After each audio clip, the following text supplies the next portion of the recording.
나일강의 고대 이집트 유적에서 기원전 1900년대에 사용된 것으로 추정되는 구리판을 닦아 만든 거울이 발견됐습니다. 고대 로마 유적에서 각종 유리 제품을 깎아 만든 렌즈가 발견되기도 했습니다. 로마의 네로 황제는 에메랄드를 눈에 대고 검투사들의 경기를 관람했고, 세네카는 유리공에 물을 채워 렌즈로 사용했다고 하기도 합니다. 이러한 렌즈는 13세기 이후부터 안경에 이용되기 시작합니다. 빛을 가장 드라마틱하게 이용한 사람은 아르키메데스였는데, 그는 방패 거울을 렌즈 형태로 배치해 로마군의 배에 태양광선을 집광시켜 불을 내므로써 적들을 두려움에 떨게 하기도 했습니다. 빛에 관련된 이론이 등장한 것은 그리스 시대부터입니다.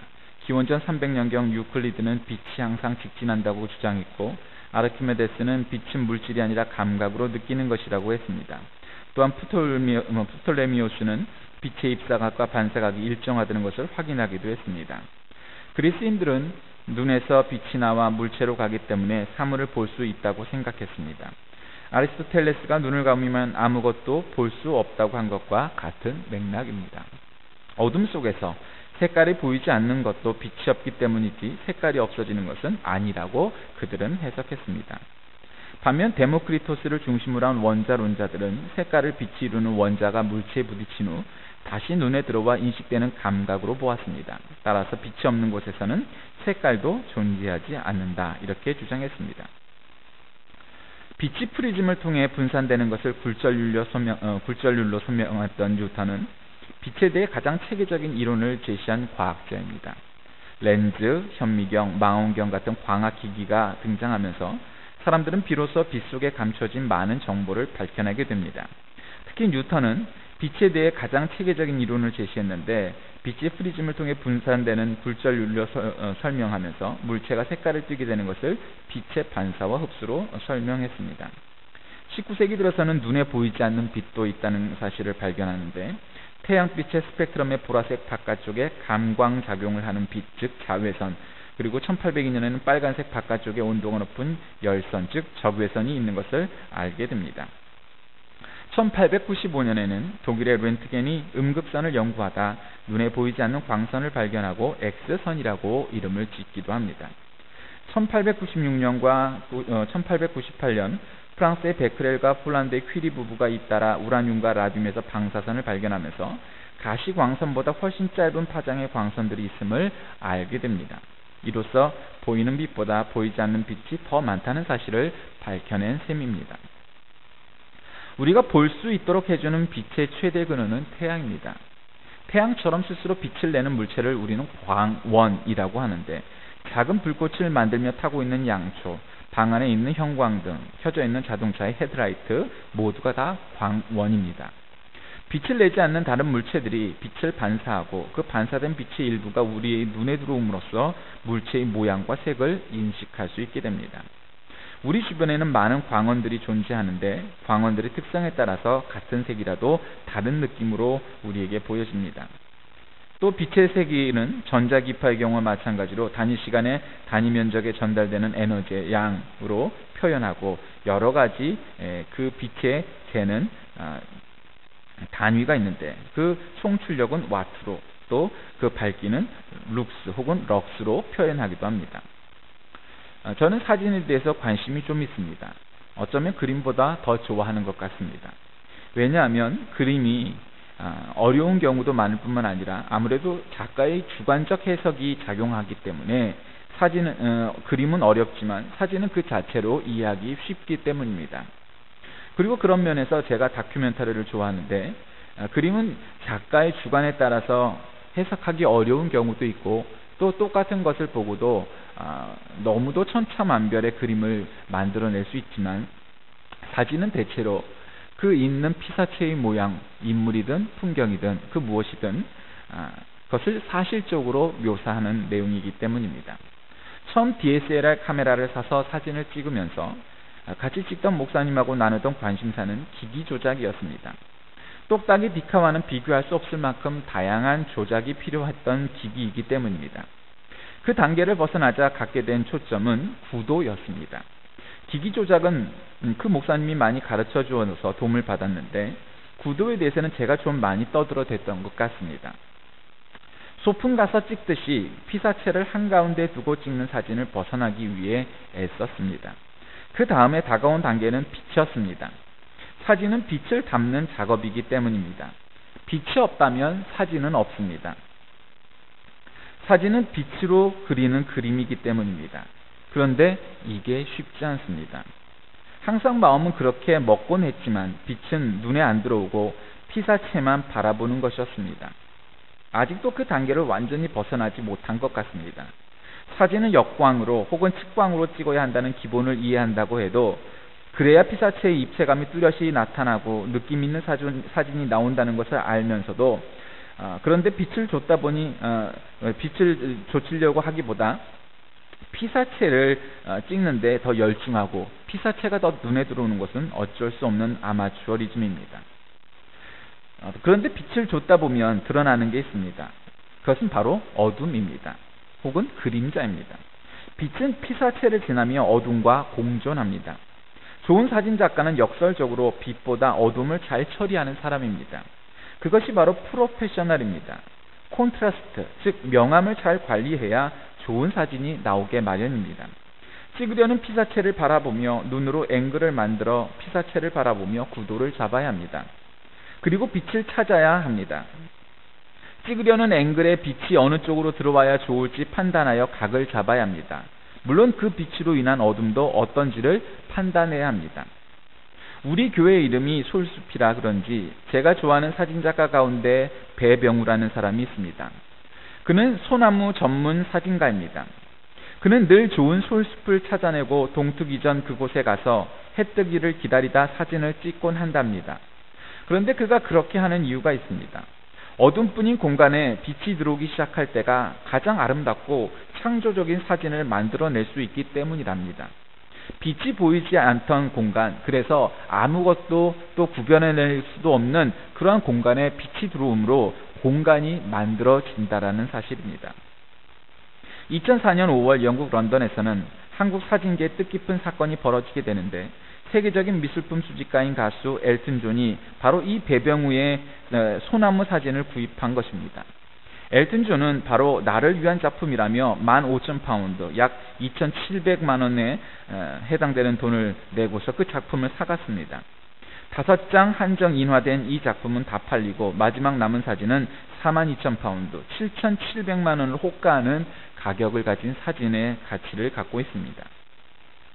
그가 찍은 소나무는 주로 흑백으로 찍는 경우가 많습니다. 그가 주로 찍는 관심사는 소나무, 오름, 제주도의 그런 오르는 곳, 그 다음에 한국적인 미가 담겨있는 그러한 내용들을 주로 찍는데 특히 그는 소나무 사진작가로 유명합니다.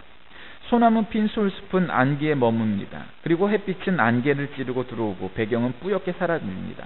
곧이어 프레임은 흑백의 색으로 전화됩니다. 이제 안개와 빛은 화선지가 되고 소나무는 주인공이 돼서 그의 사진에 소나무는 곡선과 질감에 집중한 바로 한 편의 수묵화 같은 그러한 사진을 만들어냅니다. 옛부터 한국에서 소나무는 관솔불로 어둠을 밝힌 서민 생활의 도구이자 절개를 중시하는 사대부의 예술적 소재이기도 했습니다. 심지어 조정은 소나무의 벼슬을 내리기까지 했습니다. 그는 소나무를 한국적 특성을 잘 살리는 오브제로 생각했는데 그가 얻은 세계적 명성도 바로 이에 힘입은 바 크다는데 많은 사람들이 동의합니다. 그는 1980년대부터 전국의 솔숲을 샅샅이 뒤졌고 84년부터 소나무를 작업의 소재로 선택해서 안면도, 울진, 경주, 남산 그래서 많은 곳을 사진을 찍어 소나무 한 그루만 봐도 한눈에 그것이 어느 곳의 출신인 소나무인가를 구별해낼 만큼 그는 참으로 작가적 정신에 열중하여서 소나무를 찍었습니다. 그는 또 스페인을 가서 알함브라, 안달루시아 지방에 있는 알함브라 궁전에 머물며 작업을 했습니다. 한 계절마다 2주 정도 머물면서 찍었고 스페인은 바로 이 낯선 동양 사진작가에게 알함브라 궁전을 찍을 수 있도록 허락했는데 아마도 알함브라 그 정원 안에 소나무가 있었기 때문이라고 그는 추측한답니다. 저는 어릴 적 그런 생각을 한 적이 있습니다. 새해가 되어서 나이를 먹으면 그리고 사람이 자연스럽게 한 살 한 살 나이를 먹게 됨에 따라서 그의 키가 커지고 나이가 먹는 것처럼 사람도 그만큼 성숙해질 것이다 라고 어떤 사람은 1년에 20cm 가량 크는 사람도 있습니다. 그렇지만 모든 사람들이 다 그렇게 크기도 어려울 뿐만 아니라 대체로 25세가 되면 더 이상 키가 자라지 않는 게 보통입니다. 더군다나 그 나이가 지나게 되면 오히려 살이 붙기 시작하고 결혼해서 새끼 꼬박꼬박 두 사람이 살면서 먹기 시작하면 더 살이 찌게 마련입니다. 그것이 보통 사람들입니다. 우리 예수를 믿는 사람들도 마찬가지입니다. 시간이 지난다고 그냥 자연스럽게 온전한 그리스도인이 되는 것이 아닙니다. 교회 나온 횟수가 많거나 혹은 직분이 더해진다고 해서 그의 신앙이 그에 따라 규칙적으로 비례하여 좋아지는 신앙을 갖게 되는 것은 아닙니다. 2차 세계대전 당시 히틀러를 암살하려고 음모하다가 처형당했던 보네폰 목사님은 이런 말을 했습니다. 그리스도인이 된다는 것이 무엇인가? 기도하고 사람 사이의 정의를 행하는 것이다. 마음에 새길 만한 말 아닙니까? 저는 이 말에서 그 기도나 정의를 행한다는 핵심과 더불어 두 가지 중요한 점이 있다고 생각합니다. 기도하고 하는 것은 하나님과의 관계성입니다. 수직적 관계. 사람들 사이 정의를 행한다는 것은 인간과의 수평적 관계를 말합니다. 그러므로 온전한 그리스도인의 첩경은 십자가의 그 모양처럼 하나님과의 수직적 관계 그리고 사람과의 수평적 관계가 온전히 일치할 때 그것이 온전한 그리스도인의 첩경이 되리라고 생각을 합니다. 오늘은 2012년이 된 세 번째 주입니다. 이제 한 달이 많이 지나갔습니다. 그러나 아직도 새해 복 많이 받으세요라는 말을 하는 것이 낯설지 않은 까닭은 아직 음력설이 지나지 않은 까닭이고 한 달 정도 인사를 한다는 것이 그리 나쁜 일은 아닌 것 같습니다. 어쩌면 이 말이야말로 우리 그리스도교의 핵심과 정수를 그대로 담고 있는 말 아니겠습니까? 복이라는 단어가 젊은이들에게는 비교적 낯선 단어일 수 있습니다. 오히려 행복이라는 단어가 더 쉽게 다가옵니다. 우리 개신교회와 천주교회가 공동으로 번역한 성경, 일컬어 공동번역이라고 하는 성경에는 마태복음 5장에 대하여 이렇게 번역했습니다. 행복하여라 마음이 가난한 사람들, 행복하여라 슬퍼하는 사람들, 행복하여라 온유한 사람들, 행복하여라 옳은 일에 줄이고 목마른 사람들, 행복하여라 자비로운 사람들. 훨씬 우리에게 친숙하게 들리는 번역입니다. 심령이 가난한 자는 복이 있나니, 이것보다는 행복하여라 마음이 가난한 사람들, 이것이 우리에게 쉽게 다가오는 번역 아니겠습니까? 그런데 이 마태복음에 나오는 팔복에는 무려 9번씩이나 이 복이라는 단어가 나옵니다. 복을 싫어하는 사람이 어디 있겠습니까? 지금 현대를 살아가는 우리 모두에게도 물질적으로 풍요로운 시대를 살아가고 있지만 우리가 참 복을 누리며 살아가는 사람인지, 그리고 먹을 것이 없었던 당시 복은 무엇인지, 어느 시대 어느 공간을 사는 사람인들 복받고 살고 싶지 않은 사람이 어디 있겠습니까? 바로 이 복이라는 말은 신약 성경에 마카리오이라는 단어인데, 이 단어가 이 팔복의 11절까지 무려 9번이나 나오는 단어입니다. 이 마카리오이 혹은 마카리오스라는 원형은 아주 오랜 역사를 지닌 낱말이라고 합니다. 신약이 기록되기 오래전 그리스 호모의 시대의 올림푸스 산 위에서 편안하게 살면서 자랑을 일삼던 신들의 생애를 나타내는 단어라고 합니다. 이것이 시간이 지나면서 이 생의 염려에서 떠난 자들의 행복한 죽음을 가리킬 때 사용되기도 했답니다. 그러다 예수님 시대는 죽은 자가 아니라 살아있는 자들, 그 중에서도 부유한 사람들에게, 또 아프지 않고 건강한 사람들에게 쓰였던 단어라고 합니다. 당시 용례론 부자들과 특권층, 귀족층에게만 이 단어가 사용되는 것이 적절했던 개념이었습니다. 그런데 예수님은 이 단어를 농부들과 어부들, 그러한 소위 힘없는 민중들에게, 그리고 또 더군다나 어린이들에게까지 사용하십니다. 이것만으로도 예수님의 단어 사용은 파격 중에 파격이라 할 수 있습니다. 우리식으로 비유하면 당신은 참 부자이십니다 라는 말과 동일하다는 뜻입니다. 동량질을 해서 겨우 먹고 사는 거지, 그리고 특별히 그 가운데에는 태어날 때부터 장애를 가지고 태어난 바로 그런 사람들에게 당신은 진정 부자이십니다 라고 말하는 것이었으니, 지금 생각해도 그 말이 얼마나 파격적인 사용이었습니까? 근데 이 복이라고 하는 단어의 영어는 해피니스라고 우리가 보통 씁니다. 근데 이 해피니스라는 단어의 어원은 해픈이에서 옵니다. 여러분 해프닝이라는 말 여러분 많이 들어보셨습니다. 이 해픈이라는 단어는 일어나다, 발생하다 그런 뜻 아니겠습니까? 그러니 여러분 우리가 흔히 행복이라고 쓰는 이 단어 해피니스는 바로 우연히 일어나다 혹은 발생하다 예상치 못했던 그러한 사건이라는 뜻에서 출발했던 단어라고 우리가 생각한다면 행복이라는 것이 어쩌면 그렇게 순간순간 일어나는 까닭에 사람들은 그와 같은 어원을 지닌 단어를 사용했는가 봅니다. 여러분 우리가 이 단어의 어원들을 생각해 보면서 얻는 깨달음은 우리에게 다소 행복감과 해방감을 줍니다. 행복을 소유할 수 있다는 착각을 하거나 혹은 큰 아파트, 좋은 차, 많은 돈을 소유하면 우리가 행복할 수도 있겠다, 원하는 꿈을 이루면 행복할 수 있겠다 라고 생각하는 정도의 그러한 생각은 그것은 해프닝에 불과하다는 것입니다. 행복이 소유가 아니라는 것도 예수님이 가르쳐 주신 파격입니다.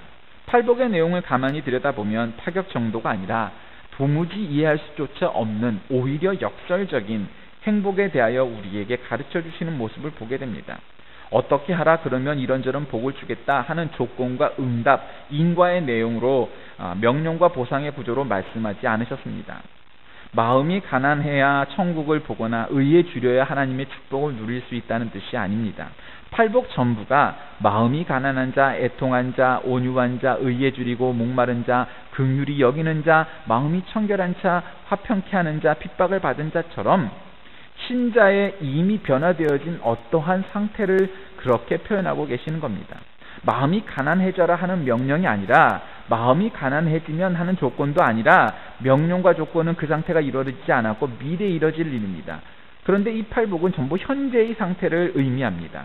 마지막 복은 핍박을 받은이라고 해서 이미 과거의 형으로 쓰므로 인해 과거에 어떤 일이 일어났었던 상태, 즉 과거에 핍박을 받았던 사람이 행복한 사람이라고 그렇게 표현하고 있는 것입니다.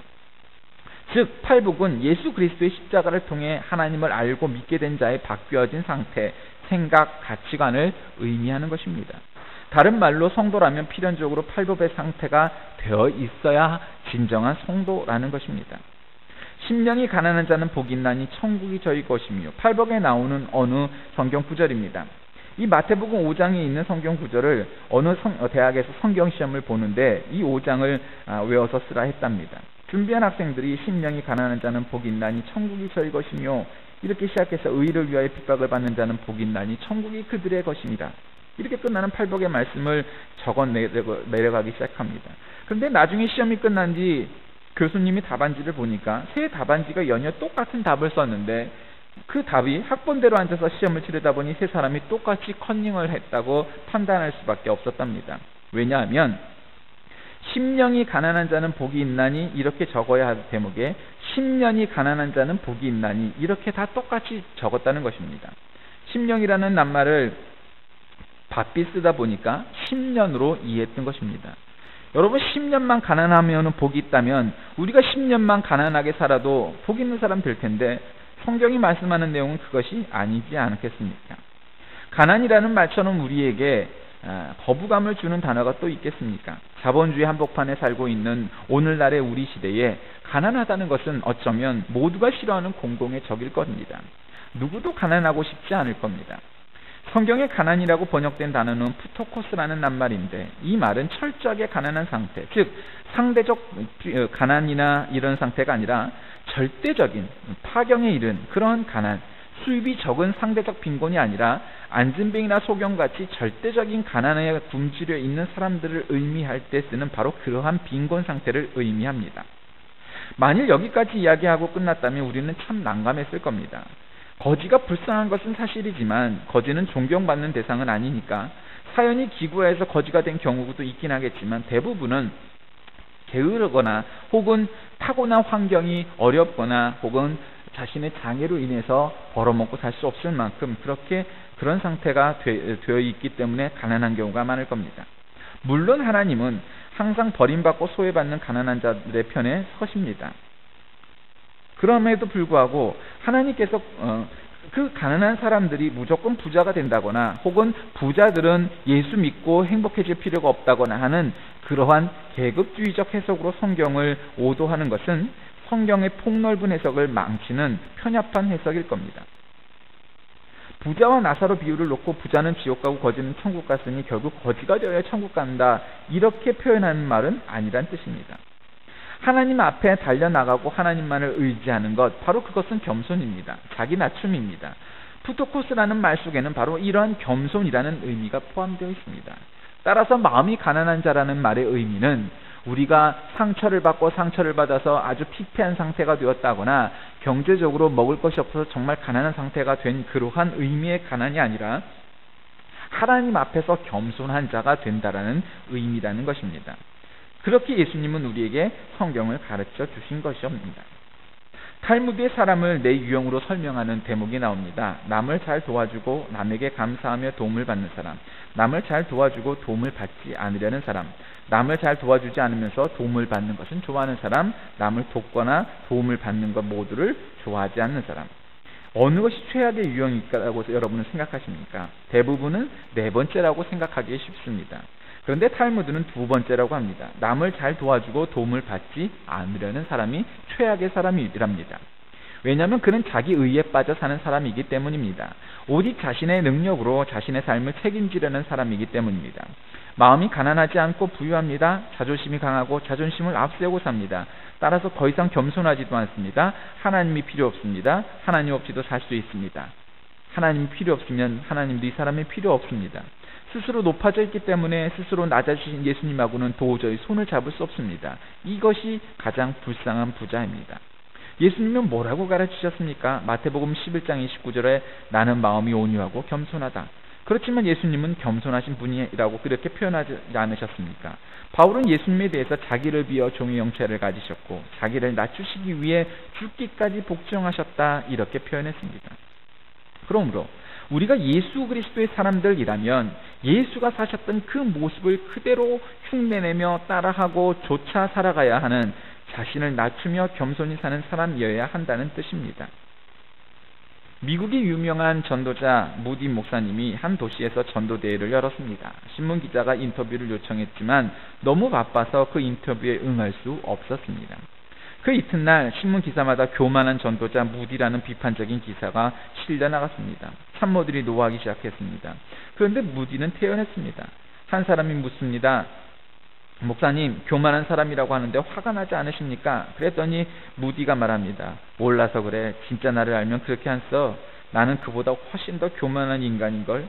이 얼마나 놀라운 생각입니까? 무디가 이런 말을 했습니다. 신앙인은 자기가 겸손하다고 생각하는 사람이 최고로 겸손하지 못한 사람이다. 자기가 겸손하다고 생각하는 순간 그는 겸손의 덕을 이미 잃어버린 것이다 라고요. 19세기 영국 고아원의 설립자였던 뮬러 목사님은 어떤 사람이 성공의 비결을 물었을 때 대답합니다. 그날은 내가 철저하게 죽는 날이었습니다. 평판, 선택, 좋아하는 것, 싫어하는 것, 미움, 원망 등이 모두 죽게 되고 그것에 대해서 조금도 개의치 않게 되었습니다. 또한 이 세상과 칭찬이나 비난에도 완전히 죽었습니다. 또한 형제나 친구들의 칭찬이나 비난에도 완전히 죽었습니다. 그날 이후 나는 하나님께서 어떤 칭찬을 하실까라는 데만 마음을 쓰는 사람으로 바뀌었습니다. 라고 대답했습니다. 이것이 진정한 겸손입니다. 하나님의 나라, 천국은 바로 이러한 마음이 가난한 사람들의 것입니다. 이 말을 좀 더 적극적으로 해석한다면 하나의 중요한 의미를 찾아낼 수 있습니다. 스스로 가난해져라, 그런 것이 아니라 예수님 말씀에 부자가 천국에 들어가는 것이 낙타가 바늘귀를 통과하는 것보다 어렵다고 했으니 내가 가진 것이 넘치면 하나님이 자리 잡을 공간이 그만큼 줄어드는 것 사실이지 않겠습니까? 우리가 돈에 너무 신경을 쓰고 재물, 투자, 펀드 이와 같은 것들에 많은 우리의 마음의 공간을 내어드린다면 하나님이 우리의 마음속 안에 자리 잡고 계신 성령님께서 자리하실 공간이 줄어드는 것은 사실 아니겠습니까?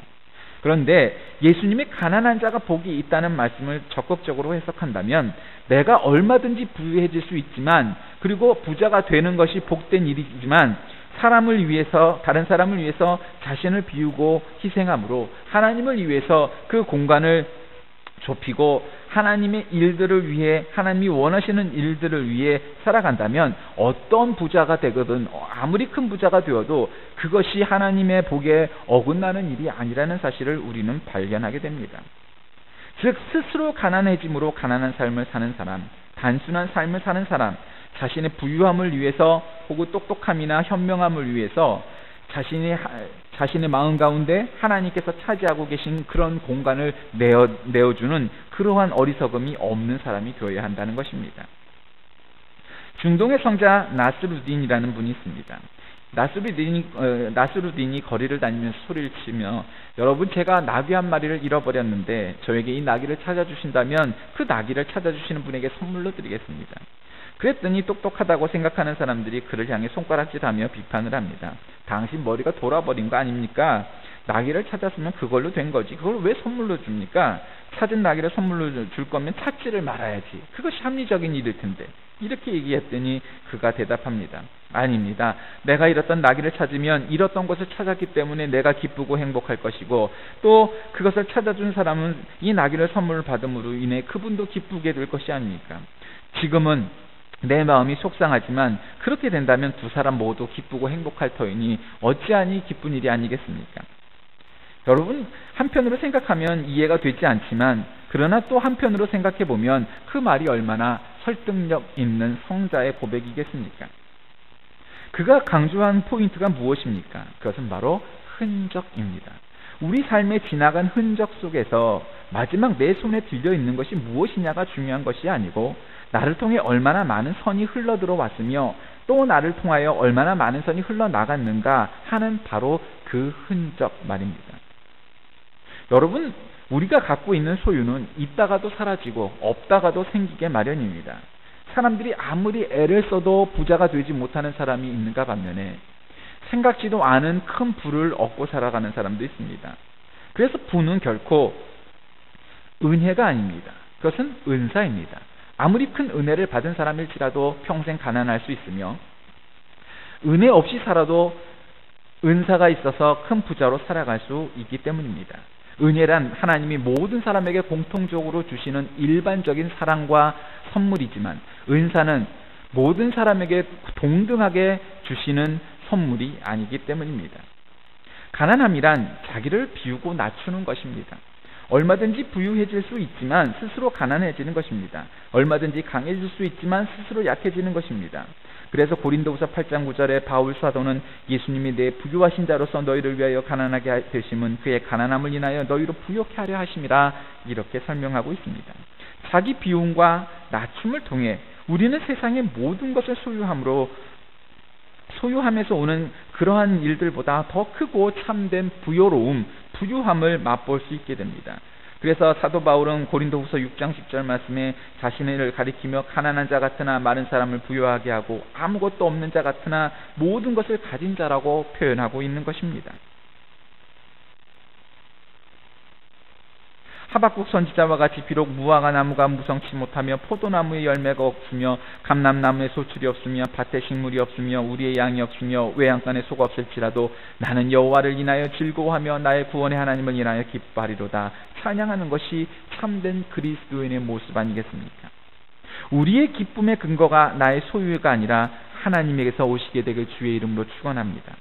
나에게 소유가 비록 내가 생각하는 것보다 지금 당장 필요보다 적다 할지라도 하나님을 알고 하나님을 믿고 하나님의 비우시고 낮추시고 가난하신 바로 그러한 사랑의 삶을 본받아 산다면 우리의 삶이 진정한 기쁨의 근원이 될 것이고, 우리의 마음의 공간에 바로 참된 기쁨과 행복의 공간으로 변하게 될 것입니다.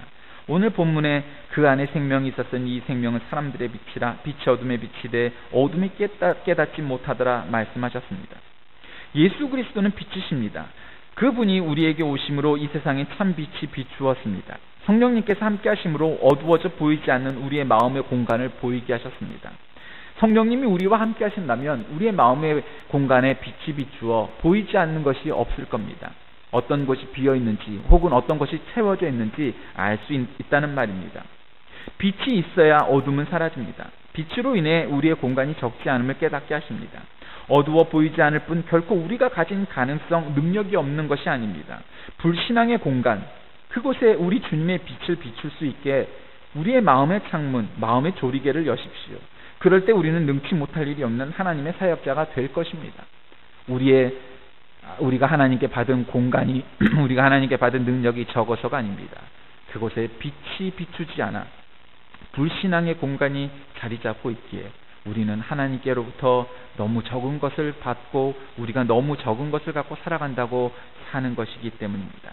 불신앙의 공간, 그곳에 참된 하나님의 빛을 열어 그 공간을 하나님의 빛의 공간으로 변화시키는 저와 여러분이 되시길 주의 이름으로 간절히 축원드립니다. 기도하겠습니다. 빛이신 하나님, 우리의 마음에 참된 빛을 허락하사 내가 갖고 있는 것, 그것이 결코 적지 않은 공간임을, 적지 않은 것임을 깨닫게 하여 주시고 참빛으로 인하여 오직 참빛의 소망이 되고 참빛을 향하여 나가는 빛의 자녀들로 살게 하여 주옵소서. 예수 그리스도의 이름으로 간절히 기도하옵나이다. 아멘.